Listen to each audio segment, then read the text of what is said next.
Well, there seems to have been a little bit of confusion over our letter writing process, and people are not confident that these letters are working when in actual fact they're working 100%. So what I'm going to attempt to do today is to take you through the legislation that I used in formatting these letters, and hope that this helps you to understand at a deeper level why these letters work and how they work. So let's start by saying that the letters will only work if they're addressed to a living man. Now, in the previous videos I've done, I've told you that people like Inland Revenue, WINS and government departments name all their computers, and they use the computers to generate letters. Now, if you respond to that computer, the a living man behind it will then step up because they know they're going to get a commission. So you must identify the party or a party within that department that is writing to you and address that party. If you don't, you're addressing a table, a chair, a computer, and they're inanimate objects, therefore they cannot respond to you. So make sure you address a living person. They will try and recontract you. These people are after a commission, so they'll use all sorts of subterfuge and obfuscation in trying to recontract you. The most important part is to not fall for it. Okay, so by asking questions of the, sometimes they'll send a letter back from a different person, which will just be another computer. So you must respond to that. But if they call you on the phone, very important that you say to them, sorry, I don't do business on the phone. Anything you have to say must be in writing, signed under your full commercial liability.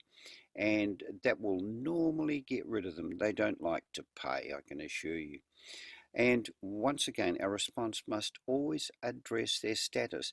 Remember that all are equal under the law. They cannot address a man because we're equal under the law. They are only administering deceased estates. So do not fall for the subject matter. That will get you into argument, and automatically you go into argument, you will pay the bill. So let's look at the letter that we wrote, and you'll notice in red there the living agent. Let's just, for the sake of this exercise, call the living agent Johnny Depp. So, dear Johnny Depp, we received a notice, blah, blah. Okay, the last sentence there. To clarify the situation, would Johnny Depp kindly respond to the following questions to above within 14 days, with the stipulation that Johnny Depp's non-response will be acknowledged as tacit acceptance and admission. High Court Rule 8.48. Now that's a new bit that we've added there, and so let's explain that. What we had before was okay, but this is even better, and I'll explain it to you because I didn't put this in because I didn't think it necessary. But let's just explain it a bit so that you do understand. Okay, this sentence is our judgment. This sentence is what kills them. You cannot change this sentence. If you take this sentence out, you will not have judgment. And I've seen people change this sentence to say your prompt response is appreciated. You're not going to get the tacit acceptance and admission by doing that. So let's have a look at that. The stipulation is one of the key parts to this sentence and to the whole letter. It's a material condition, requirement, or article in an agreement. Okay, so if we get the stipulation, we have an agreement with the other party. So just pause and read through the rest of it there, but what we're after is an agreement. So if they don't respond to us within 14 days, we have an agreement with Johnny Depp. So let's look at what tacit acceptance means. We just had silent acquiescence there, but tacit acceptance takes a little bit further.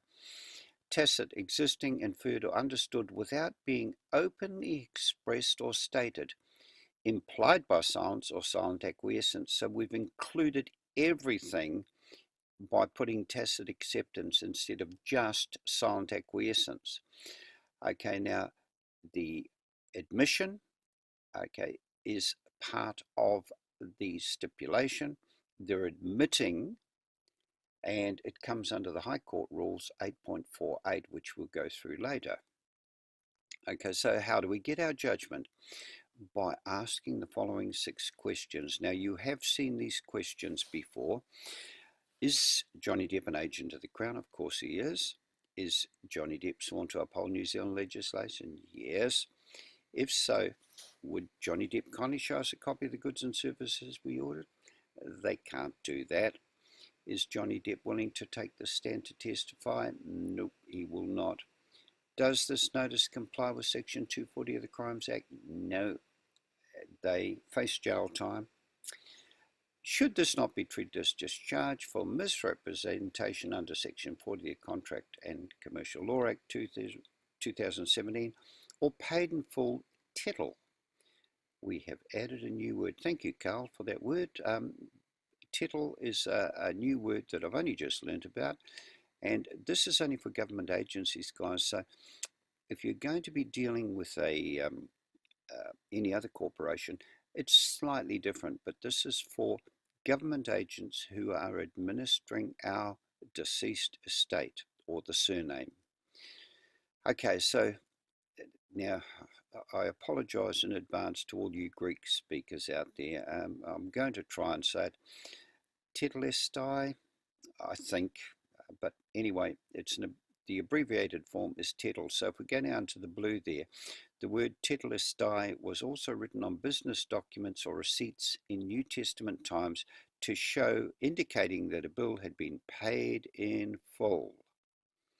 Receipts are often introduced by the phrase tetelestai, usually written in an abbreviated manner. So I've given you the word and the abbreviation there, and it's to pay for our debts. Okay, so paid in full. Now let's move on to the legislation that proves our judgment process. So we'll find this in the High Court Rules. Once again, I've given you the web address there. Just type in your favourite search engine, High Court Rules, and it will come up. 8.48, Judgment on Admission of Facts. Now, if you looked at that sentence above, you will see admission. Okay, a judgment or order may be made on an admission of facts. If they don't respond, we have tacit agreement, so they're admitting that we're right. But it comes under Rule 15.15, so let's have a look at 15.15, which says judgment on admission of facts. Now, the tacit agreement is an admission of facts. So we're backing this up with the High Court Rules here. So we can go a little bit further into the High Court Rules here. Notice to admit facts. Notice to admit facts. A party who is entitled to serve a notice under Rule 8.34 may at any time serve on another party a notice requiring the party to admit, for the purpose of the proceeding only, the facts specified in the notice. The notice must be in Form G36. Now we know the form that we need to use if we want to go this far. There is no need to go this far. They will leave you alone with that letter as long as you rebut every attempt to recontract. They will leave you alone. So there's no need to fill out this form, but we're going to show it to you anyway, just to prove that the form does exist. There it is, Form G36. This is in the schedule of the High Court Rules, and this is the form that you fill out to give them notice that they have admitted that you are right and they are wrong. They won't admit that. They just silently agree with you and say, yeah, please go away. I do not want you to take any money out of my pocket. I want to take it out of yours, but you don't take it out of mine. So how do we prove that the form is going to work? It's in the first line there. Directions and forms prescribed in a schedule have statutory force. So if you look at the footnote there, 136, and you go down there to footnote 136, Finlayson versus District Land Registrar. So there is a court case there that shows you that they must uphold it. Okay, they must uphold previous court cases, and they're telling you if you find a form in a schedule, they must uphold that form. There is the form, Form G36, and they must uphold it. Now we'll look at the final section, or the final sentence in our letter. We've changed this slightly just to beef it up a little bit, so you can amend your letters as you see fit. So what we're doing as a principal in this matters, we, John Henry, now notice Johnny Depp that this is a cease and desist order until this dispute is finalised with the stipulation, there we go, stipulation once again, which means agreement, that any further contact will invoke the fees contained in our schedule, so you attach your schedule, and a lien lodged on the PPSR against the personal property of Johnny Depp. Okay, that should scare the living daylights out of them, because we have done that before and they don't like it. So look, I hope that's cleared up the confusion. These letters are very powerful, and just feel confident in writing them and helping other people to write them and send them out to all these commissioned agents who are trying to get a commission out of us by making us reach into our pocket and pay for stupid little things that we don't need to. Hope that's helped.